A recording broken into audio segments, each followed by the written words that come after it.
Amazonía es uno de los ecosistemas más valiosos del mundo. Se calcula que alberga casi una cuarta parte de la biodiversidad del planeta y del agua dulce no congelada del planeta. Regula además el clima hemisférico, es decir, sus bosques tienen una función tan importante en regulación climática, en regulación del ciclo del agua, que si desapareciese cambiaría el clima global y contribuiría al cambio climático. Además tiene una increíble diversidad biológica donde se albergan recursos genéticos valiosísimos para el futuro de la humanidad y culturas indígenas que tienen conocimientos tradicionales también tremendamente valiosos para la humanidad.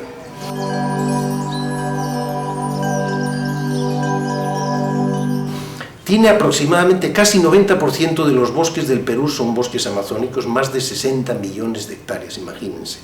Entonces tiene una increíble riqueza, es el país, el segundo país en el mundo en extensión de bosques tropicales, en Sudamérica, y en el mundo debe ser el cuarto o el quinto, después de Indonesia, Congo, pero por ahí anda. Entonces es uno de los países con más bosques tropicales del mundo.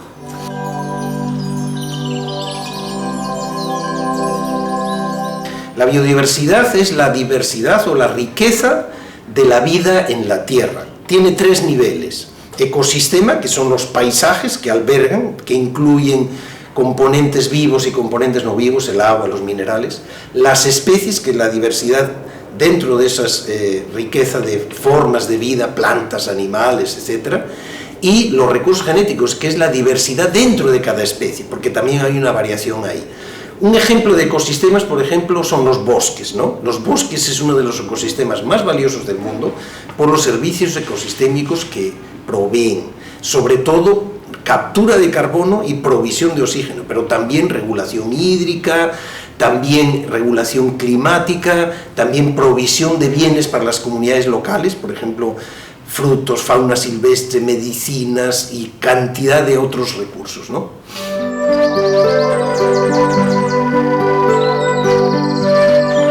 Mira, para el Perú en particular, la Amazonía es tan importante que sin la Amazonía el Perú sufriría un colapso. Un ejemplo es el agua. Los bosques amazónicos proveen prácticamente 98 o 99% del agua que se usa en el Perú, incluyendo en el Ande y en la costa, porque el agua que usamos en la costa del Perú, en las ciudades, en la agricultura, en la industria, proviene desde el Atlántico reciclada por los bosques amazónicos. Imagínense la importancia de conservar esos bosques, porque el agua del Pacífico prácticamente todos sabemos que no vienen lluvias del Pacífico, en la costa del Perú es seca, es un desierto, el agua que viene es la que cae en los Andes y viene desde la Amazonía. Aparte de eso tenemos la cantidad de recursos que provienen de la Amazonía también. La regulación climática, en el Ande ya está sufriendo cambios climáticos por la pérdida de bosques en la Amazonía. Tenemos extremos como sequías extremas, tenemos problemas de friajes, etcétera, porque se está deforestando ese colchón climático que es la Amazonía, ¿no?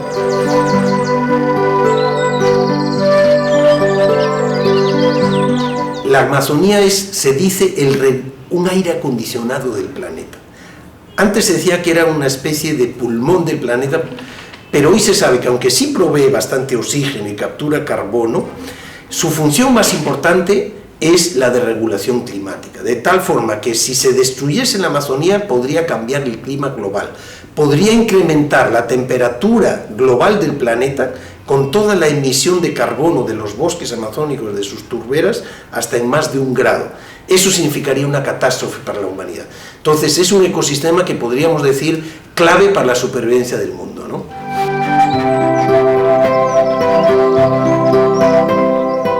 El bosque es una máquina perfecta que ha evolucionado a través de millones de años, este bosque amazónico, para captar la energía del sol, transformarla en carbono, en la madera y en otros materiales orgánicos.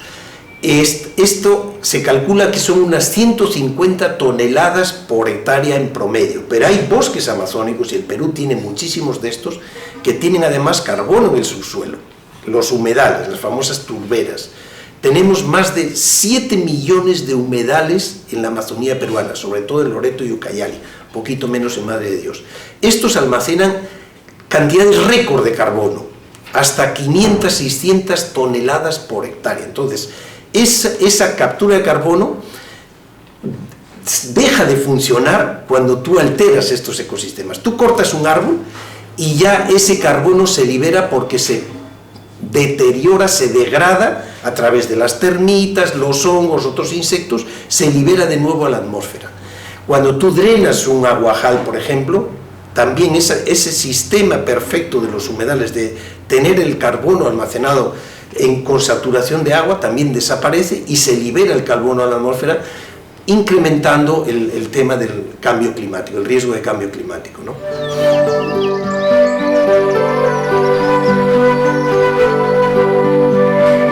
Diríamos que tienen un respeto tradicional por el bosque, pero que estaba siendo deteriorado, debilitado por la influencia de las culturas occidentales y del extractivismo occidental. Entonces había habido, y todavía pervive en algunos sitios, tendencias a deteriorar ese bosque, alquilando sus bosques, involucrándose con actividades a veces ilícitas en algunas personas, ¿no? Ahora lo que notamos es que hay un creciente discurso de recuperación de ese respeto por el bosque. Todos los dirigentes indígenas que yo conozco ya hablan de su compromiso de conservar los bosques, son cada vez más conscientes de que el bosque es no solo importante para el planeta, para el Perú, sino para las propias comunidades, porque es su capital más importante, garantía de una calidad de vida, ese buen vivir. Entonces, se requiere todavía trabajar mucho más en ese compromiso de las comunidades, sensibilizando, pero también dándoles alternativas para que tengan ingresos que provengan de la conservación, no de la destrucción del bosque. Es importante eso.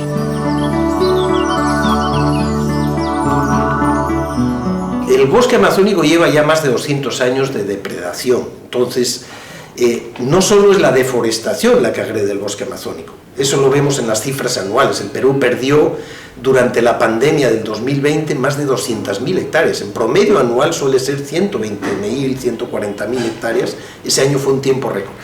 Pero hay otros problemas del bosque amazónico que son mucho más antiguos y no tan visibles. Uno de ellos es la degradación de sus ecosistemas, y parte de esa degradación, por ejemplo, es la sobrecaza. Hoy se habla del bosque vacío amazónico por la extirpación de muchos de los animales, sobre todo los más grandes, que vivían en los bosques, pero también en los ecosistemas acuáticos. Por ejemplo, cuando llegaron los primeros exploradores acá, se quedaron impresionadísimos por la abundancia de tortugas acuáticas, la famosa charapa, la taricaya, por los manatíes, por otra cantidad de fauna acuática, las famosas gamitanas, que llevan a pesar 30, 40 kilos y que eran abundantísimas en los ríos y otros animales. Y en los bosques la abundancia de fauna terrestre, monos, tapires, sajinos, guanganas, roedores como los ronsocos, el majás, etc. Una cantidad de fauna que eran la fuente principal de proteína y grasa saludable para las comunidades indígenas. Después de 150, 200 años de sobreexplotación de esa fauna, parte para la exportación, por ejemplo, la charapa fue extirpada casi para exportación del aceite de charapa. Esos bosques y esas cochas y esos ríos están enfermos, en parte enfermos. Entonces tenemos un problema ecológico porque cumplían unas funciones importantísimas en el ecosistema. Todo el mundo sabe que los tucanes, los loros, los monos dispersan las semillas. A veces la gente me dice, oye, yo encontré una vez una maquisapa que tenía toda su barriga llena de ungurahue, y el ungurahue ya estaba madurito para comer y me lo he comido. Qué cosa, ¿no? Pero tú encuentras ahorita en el bosque amazónico toneladas y toneladas de frutos que se pudren en el bosque. Yo la primera vez que entré en un bosque amazónico, justamente le pregunté a un indígena, a Chuar, ¿por qué está tanta fruta pudriéndose en el bosque? Tanto huello que dicen ellos, ¿no? Y me dice, es que ya no hay mono que le coma. Y digo, ¿y por qué no hay monos? Es que nos los hemos comido todos. Entonces la gente quizás no era consciente de la función que estos animales cumplían, tanto para la salud del bosque como la propia economía de las comunidades. Entonces ahora cada vez hay más comunidades que están implementando planes de manejo, que controlan la comercialización de estos recursos tan fundamentales, y en algunos sitios se han recuperado sustancialmente. Pacaya Samiria es un ejemplo de donde se ha recuperado impresionantemente la población de taricayas y de charapas, por ejemplo. Lo que antes era una especie en peligro de extinción, ahorita es una de las fuentes principales de alimento y de economía, porque venden las crías de taricaya para el mercado internacional. Entonces, eso se podría hacer en muchas comunidades, pero tenemos un problema que puede ser abordado con manejo, ¿no?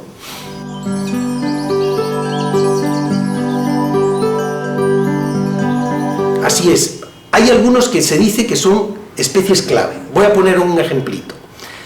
La vaca marina o manatí, que está casi extirpada la mayor parte de los lagos en la selva baja y que antes era muy abundante, nos lo cuentan los historiadores, los misioneros, como era facilísimo capturar vaca marina, la cazaron casi hasta el exterminio.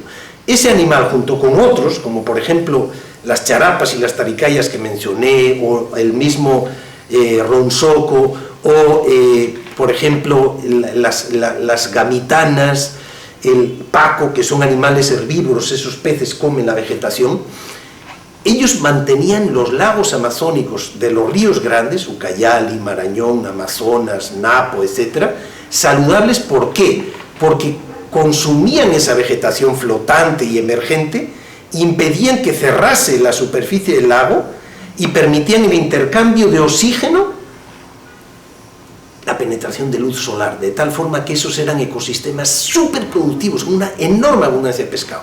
Hoy ya tenemos muchísimos de esos lagos, como dice la gente, cocha muerta, donde está cubierta de guama, putuputu, gramalote, tabaco lagarto y otras plantas.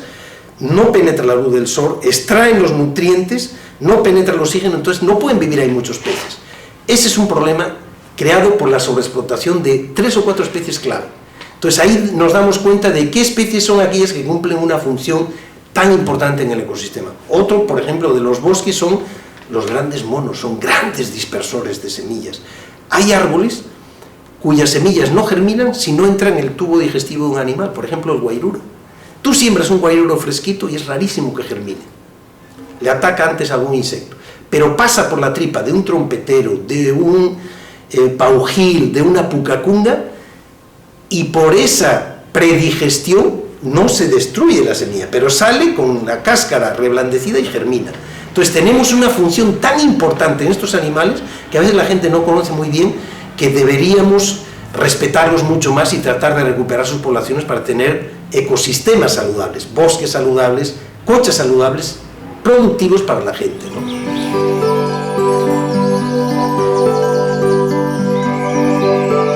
El bosque en pie es ese ecosistema que provee tantos bienes y servicios para la gente local y para el mundo. Entonces, cuando hablamos nosotros del uso del bosque en pie es, el bosque vale mucho más en pie que talado. Cuando tú talas un bosque estás destruyendo una biomasa de más de 900 toneladas por hectárea, más de 3 o 4 mil especies de plantas, imagínate, en una sola hectárea, cientos de animales, de insectos ni te digo. Todo eso se va, ¿para qué? Para que pongas, por ejemplo, media vaca, porque necesitas talar 2 hectáreas para criar una vaca por unos pocos años y además flaca. Entonces, a la gente le decimos, oye, ¿no sería mejor que tú manejes ese bosque, que coseches lo que el bosque, la fauna, los frutos, cortezas, semillas, fibras, tantos otros recursos, plantas medicinales, y no lo tales? Hay que talar una parte para cultivar la yuca, el plátano, la cocona, los ajíes para alimentarlos, por supuesto.